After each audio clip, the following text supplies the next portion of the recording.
सभी भक्तों को जय बाबा की। एक बार फिर मैं आप सभी भक्तों के समक्ष उपस्थित हुआ हूं भक्ति सागर पंचद्वार बराड़ा धाम चैनल के माध्यम से। देखो, आज हम बहुत ही महत्वपूर्ण विषय पर बात करने जा रहे हैं और इस विषय पर अनेकों लोगों ने रिसर्च किया है, वैज्ञानिकों ने और धर्म गद्दी पर जो बैठे हुए लोग हैं, चाहे वो कथावाचक हो या धर्मगुरु हो, सभी लोगों ने अपना अपना विचार व्यक्त किया है। लेकिन सत्य क्या है, शायद ही किसी किसी लोगों को ही पता होता है कि आत्मा क्या है। आज मैं इसी विषय पर बात करने जा रहा हूं। जो मुझे दिख रहा है स्पष्ट वही शब्द ही आपके समक्ष रखने जा रहा हूं कि आत्मा क्या होती है और आत्मा का निर्माण किसने किया और क्यों किया। ये तीनों विषय पर मैं चर्चा करूंगा। हो सकता है कि जो मुझे दिख रहा है वो शब्द सही तरीके से आपके समक्ष उपस्थित ना कर सकूं, मेरी जुबान लड़खड़ा जाए, या जो मैं अंदर के भाव से आपको बताना चाहता हूं वो सही तरीके से समझा ना सकूं। लेकिन कोशिश करूंगा कि आप समझ सकें कि आत्मा क्या होती है। लगभग लोगों को पता भी है, सभी लोग इतना जानते हैं कि आत्मा एक परमात्मा की ही शक्ति है। लेकिन किस प्रकार की शक्ति है और ये आत्मा क्या क्या कर सकती है, इसके बारे में हर किसी को नहीं पता होता है। और जिसे पता लग जाता है वो तो परमात्मा का हो चुका होता है। यही जीवन का सत्य है। मतलब ये कि जिस व्यक्ति को ये पता लग जाएगा कि आत्मा क्या है और किसने आत्मा बनाई और काम क्या है आत्मा का, आत्मा को करना क्या है, ये प्रक्रिया जिस व्यक्ति को पता लगती है उसकी मृत्यु हो चुकी होती है। यही जीवन का सत्य होता है। आत्मा सिर्फ ओम शब्द में ही वास करने वाली वो एनर्जी होती है जिसको हम आत्मा कहते हैं। और इसको अनेकों स्वरूप भी होते हैं आत्मा के। जैसे कहते हैं लोग कि मुझे भूत प्रेत दिखाई देते हैं, वो मरा हुआ व्यक्ति उसी स्वरूप में दिखता है जिस शरीर में वो आत्मा वास करती थी। उसी को कहते हैं कि आत्मा के अनेकों स्वरूप भी होते हैं। लेकिन आत्मा तो सिर्फ एक ही है, उसका कोई आकार नहीं, उसका कोई शरीर नहीं। जब वो शरीर में प्रवेश करती है तब शरीर चलता है, आत्मा कभी विचरण नहीं करती। आत्मा तो सिर्फ एक बार ही विचरण की हुई है, जब उस शिव ने आत्मा का निर्माण किया और निर्देश दिया कि जाओ तुम्हें इस शरीर में प्रवेश करना है, इस शरीर को चलाना है। जब तक आत्मा रहती है हमारा शरीर कार्यरत रहता है, चलता फिरता है, काम धंधा सारा अनेकों प्रकार की दुनिया में प्रक्रिया से जुड़ा होता है। लेकिन जिस दिन आत्मा निकल जाती है उस दिन यह शरीर बिल्कुल नष्ट हो जाता है, बिल्कुल बेकार, किसी कार्य के लायक नहीं रहता। और तुरंत हम क्या करते हैं, दूसरी आत्माएं उस शरीर को नष्ट कर देती हैं, किसी भी प्रकार से नष्ट करें। यही जीवन का सत्य है। लेकिन आत्मा का निर्माण किस लिए हुआ ये शायद ही कुछ लोगों को पता हो। शिव और शक्ति के मनोरंजन के लिए आत्मा का निर्माण हुआ है। और इस मनोरंजन में जो आत्मा जितना बड़ा रोल निभाती है, जितना हो सके उस शिव और शक्ति के स्वरूपों को प्रसन्न करती है, उसको उतना ही जल्दी शिव और शक्ति ने जो सृष्टि के नियम बनाए हैं उसके आधार पर उस आत्मा को उतना ही जल्दी अपने पास बुलाती है। सिर्फ यही कार्य दिया हुआ है आत्मा को कि जाओ, इन सारी आत्माओं में से अनेकों श्रेणियों में आत्माएं होती हैं, अनेकों प्रकार के शरीर होते हैं, चाहे वो जानवर हो, पक्षी हो, कीड़ा मकोड़ा हो या कोई भी हो।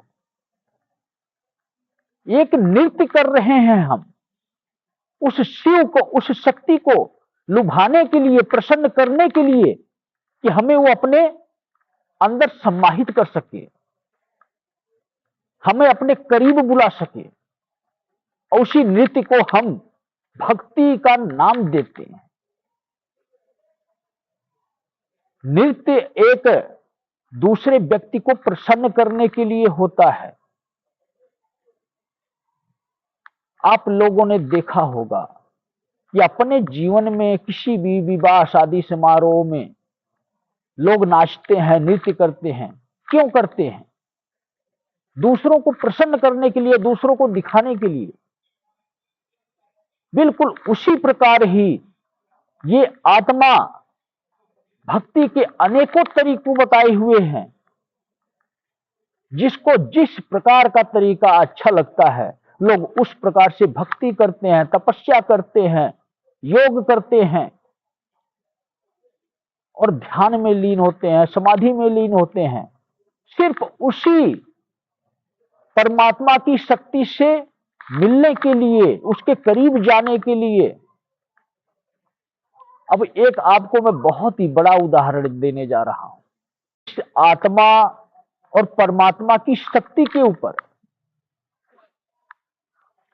हम जितनी भक्ति करते हैं, उसी प्रकार से हमारे पास एनर्जी आती है।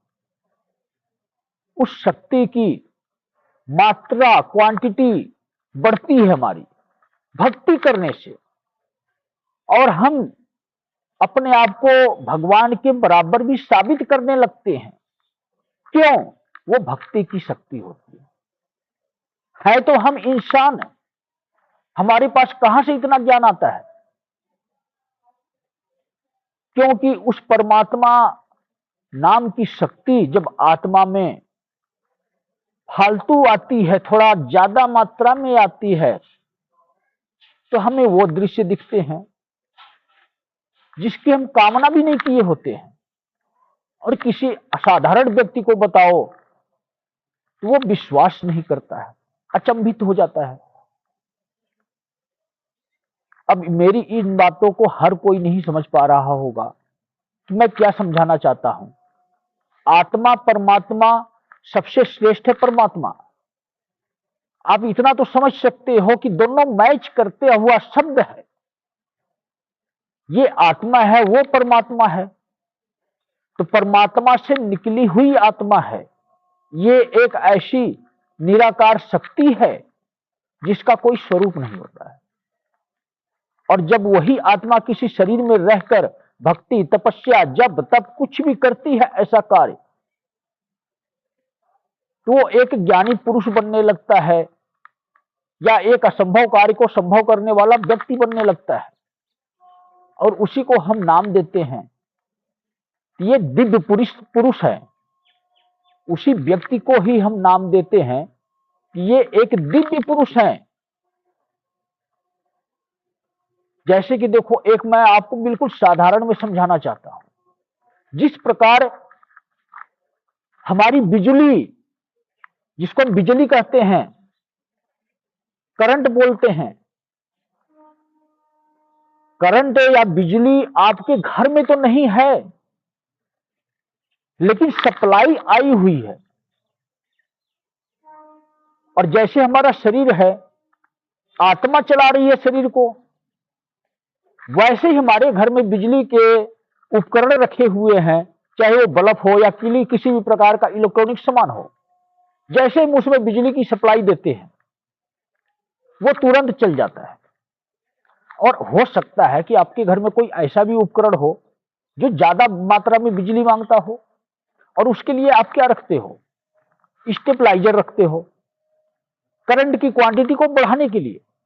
लेकिन तार तो आपकी एक ही आई है, उसी तार से ही उस तरंग करंट की क्वांटिटी आपकी बढ़ जाती है, मात्रा वोल्टेज आपका बढ़ जाता है। सप्लाई तो सिर्फ बिजली की आई है, नाम सिर्फ बिजली ही है, करंट ही है, लेकिन आ कहां से रहा है? कहीं ना कहीं तो उसका स्टॉक है, जहां पर बिजली काफी मात्रा में पड़ी हुई है, और आप यहां पर अपने घर पर स्टेबलाइजर से बटन घुमाते हो, आपकी सप्लाई की क्वांटिटी बढ़ जाती है। तो इस शरीर के लिए भक्ति एक स्टेबलाइजर का काम करता है, हमारी परमात्मा की शक्ति को इस आत्मा के अंदर ज्यादा क्वांटिटी में ले आता है। सिर्फ भक्ति, तपस्या, जप, तप, ये कार्य सिर्फ स्टेबलाइजर का कार्य करता है। अगर हम इस प्रकार की प्रक्रिया कोई भी अपने जीवन में अपनाते हैं, तो हम जितनी भक्ति करते हैं उतनी उस परमात्मा की अदृश्य शक्ति हमारी आत्मा को शुद्ध करती है, और स्वयं परमात्मा की शक्ति हमारी आत्मा की आवाज बन चुकी होती है। और जब ऐसा हो जाता है तो वो व्यक्ति, वो इंसान दिव्य पुरुष कहलाता है। यही आत्मा का, परमात्मा का एक शक्ति, एक ऐसा महत्वपूर्ण हमारे जीवन में योगदान होता है जिससे हम अपने जीवन को सार्थक बना पाते हैं। हर प्रकार से सुख सुविधा भी हमें मिलती है, और जिस प्रकार से हम भक्ति करते हैं उस परमात्मा के करीब भी जा सकते हैं। उसकी एनर्जी को अपनी इस आत्मा में, जो एक छोटा सा कण स्वरूप है उस परमात्मा का, सारा करंट इस आत्मा में हम लाने की क्षमता रखते हैं। लेकिन यह भक्ति पर निर्भर करता है। अपने जीवन में जितनी आप भक्ति करोगे, उसी प्रकार से आपको अपने जीवन में परमात्मा की शक्ति देखने को आभास होगा, महसूस होगा। इस पॉजिटिव एनर्जी को समझने का अनुभव मिलेगा। तो आपकी समझ में आ गया होगा कि आत्मा क्या होती है और इसके क्या कार्य हैं, और आत्मा क्यों बनाई गई। आत्मा सिर्फ बनाई गई है नृत्य देखने के लिए, और वो नृत्य शिव और शक्ति देख रहे हैं। और जितना हम भक्ति के माध्यम से उनको प्रसन्न करेंगे, हमारे जीवन में उतनी खुशियां आती हैं, और उतना ही हमारा रास्ता आसान होता है उस शिव में समाहित होने का, जिसको कहते हैं मोक्ष पाना। इस प्रक्रिया से मोक्ष की प्राप्ति होती है। मोक्ष कहीं रखने वाले वस्तु नहीं है कि किसी सत्संग में, किसी कथा वाचक के दरबार में मोक्ष मिलेगा हमें। ज्ञान की बातें वहां सुनाई जाती है, लेकिन आजकल वो लोग मनोरंजन के पात्र बन चुके हैं। लोग स्वयं मनोरंजन करते हैं उनके साथ। यही दुनिया का दस्तूर हो गया है। आपको मोक्ष चाहिए तो परमात्मा की शरण में जाओ। क्या जरूरत पड़ी है आपको किसी कथावाचक के पास जाने के लिए, किसी सत्संग में जाने के लिए? स्वयं की भक्ति से मोक्ष की प्राप्ति होती है, और स्वयं की भक्ति से ही मुक्ति की प्राप्ति होती है। अन्य कोई व्यक्ति आपको मुक्ति या मोक्ष नहीं दे। पहचानो अपने आप को, कौन हो आप? ये आत्मा किस लिए मिली है? क्या कार्य है आत्मा के? जो कार्य आप स्वयं कर सकते हो उसको दूसरे पर छोड़ देते हो कि हमारे गुरु जी करेंगे, कथावाचक ये फलाना करेंगे, और ये हमारे सत्संग वाले बाबा जी करेंगे। वो आपका कुछ भी नहीं करेंगे। जो भी करोगे आप स्वयं करोगे। करना चाहते हो तो करो, नहीं तो कहावत है कि दुनिया बहुत बड़ी है लूटने वालों की, इन लुटेरे से बचो। बच सकते हो तो स्वयं की भक्ति शुरू कर लो, और अपने आप को एक ऐसी शक्ति बनाओ कि जो स्वयं परमात्मा से मिल सके। तो सभी भक्तों को जय बाबा की।